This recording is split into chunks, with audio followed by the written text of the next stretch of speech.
fans, AdamHarry here with David with Hawk Wargames. You guys that do Dropzone Commander. David, so you give us a quick rundown and then show us some of the new stuff. So, okay, Dropzone Commander, 10mm sci-fi, mass battle game, very tactical, very flexible, scenario focused. You know, you're going to move around the board, capture objectives, extract them from your board edge, hold areas of board, that kind of thing. It's a 10mm scale game. You have moderately high model count, but not like thousands of tanks all lined up. It's not that kind of micro armor game. Yeah, we have a full range of scenery, brand new range of plastic starters for all four original factions. They're all pre-releasing here at GenCon for the first time. nice. That has everything you need to get started with the faction. These are all core units that you're going to use in your army. No like junk units that you're going to take out and swap out later. You know, that's all your contents and everything. These are all brand new. That's all four core factions. You've got the UCM, the standard humans. They're good all-rounders, excellent armour, great fighters, very efficient in points costs. The background's written from their point of view, so they're kind of the main protagonists. Then you've got the Shautari, the red guys, capricious aliens, very tricksy, very finesse-orientated faction. Hardest ones to win with, but I think the most powerful in the hands of a really skilled player.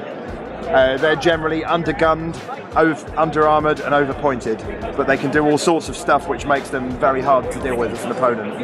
Then you've got the Scourge, gribbly alien bad guys, fastest race in a straight line, very short-ranged, very powerful weapons. They die quite easily and they don't mind casualties. But they're the main bad guy faction, which is why they're in the two-player starter set with the UCM, because they go together. Then you've got the PHR, Post-Human Republic. Favorite. They're probably our most popular faction, although the Resistance may well overtake them. It's too early to say at the moment, but the PHR are elite. Everything they've got is tough, better than everybody else's most of the time, but they pay the points for that. They're also very slow, generally. Some of our newer releases are a bit faster. They have a few flanking units now, like the Jet Skimmers, the Jump Walkers, that kind of thing. So they can get speed, but in general, most of their stuff's pretty slow. They tend to like to sit back and shoot. They like to do a lot of structured demolition. You can blow up buildings in Dropzone, by the way. That's a big part of the game. And the PHR are the best faction at doing that. Excellent. Then you've got the Resistance, which is the brand new faction, being pre-released here at GenCon. Okay, and take us through that. Okay, so the starter set, the Resistance, well, they're the descendants of the humans who have been basically under Scourge occupation for 160 years on Earth and all the Cradle Worlds, which is all of humanity's best planets that the Scourge took from humanity before the background began, pretty much. The Resistance, they're the most mixed faction. They don't have one play style. You can kind of get them to how you want them to be. They're the most kind of horde-orientated faction. If you want to run a horde list, the Resistance is the best choice. You have a lot of cheap units. The ex-civilian stuff, like the battle buses, the technicals, the wagons, they're all kind of battered, ex-civvy stuff with guns bolted on. Very cheap in points, no countermeasures whatsoever, which means you can be blown away from the back of the board, which is a major downside, but they are cheap. But they also have their ex-military kit, which is generally kind of ancient technology almost now, but not necessarily inferior. Expensive in points though, generally quite slow. You mean like prior to what the kind of stuff the UCM uses? Yeah, the UCM stuff is much newer manufactured. The UCM army is like, the whole thing is designed for orbital invasion. Because as the background progresses, the UCM are actually on the offensive to try and recapture these planets and Earth back from the Scourge. So they're all geared up for orbital invasions. All their vehicles are very light, very efficient.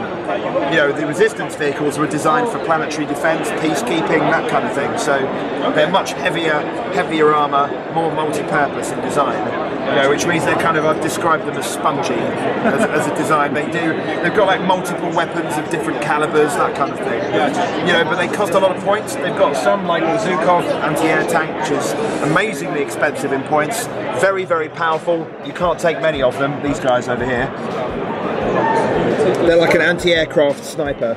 They only get one shot, but they're so powerful they can potentially one-shot a medium dropship, which is pretty cool. Yeah, they have stuff like the Hellhog, VTOL fighter. That's going to be very popular. I think a lot of people like that. Largest model. Those rear engines actually tilt round to vertical and actually move on the model. Everything for Dropzone, for the guys who don't know already, everything is all true scale. So if it says it can fit in the dropship, it can fit in the dropship physically as a miniature.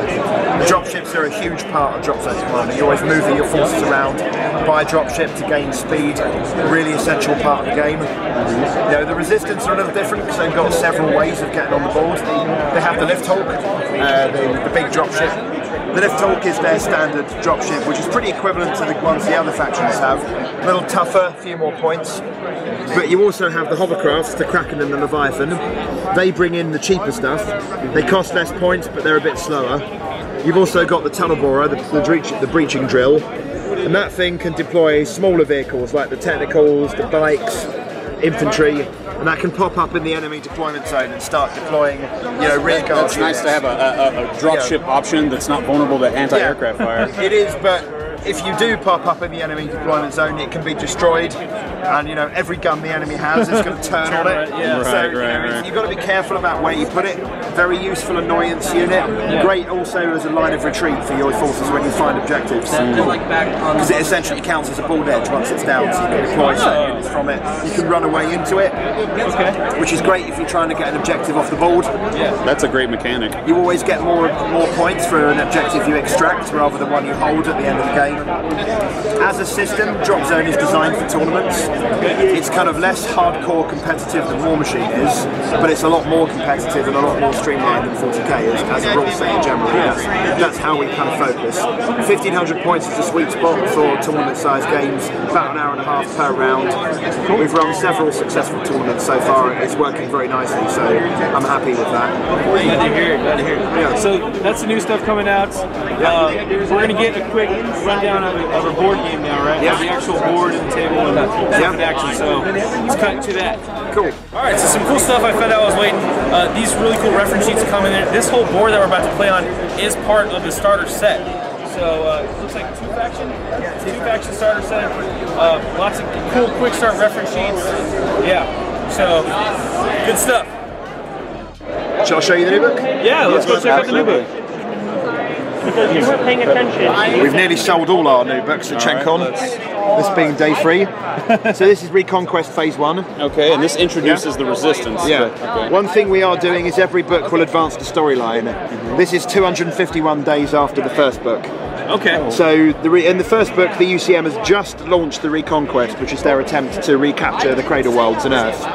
So this book tells you how they're doing. A little bit of background about what happened on the Cradle Worlds before the UCM turned up, which is essentially background for the Resistance and how they developed as a faction.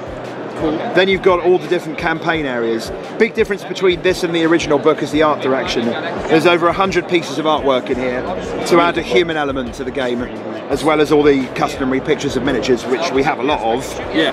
Then you've also got these campaign pages which tell you about each theatre, what's going on, some game ideas about setting games or campaigns in those theatres. You've got 7 of those, all the different Cradle Worlds and Earth. I'll find that's what Earth looks like at the moment. You know, it's very highly densely populated, but partially flooded from global warming, which it would be. Yeah. Then you've got some more scenarios, including some special ones designed for the monorail, and that's the orbital defense laser. Those are the monorail ones.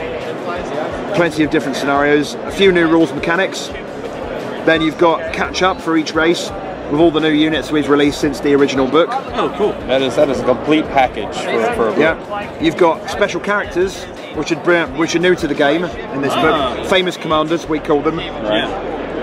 Now, will they have corresponding miniatures? Yeah, they will. They'll have special miniatures and a few special command cards that you only get if you use the special characters. Excellent. Very cool, very cool. You've got Shaltari catch up. Also at the back you've got the full Resistance army list with all the Resistance units and their full org charts and everything. Nice. Which covers everything for them. They actually get 4 special characters because you get 2 for Allied, 2 for Feral. Because you actually choose which sub-faction you want with the Resistance. Kind of 2 armies within one, really. Cool. And then you got the gallery stuff. And there you go. Awesome. That's the new book. Same price, same size as the original book.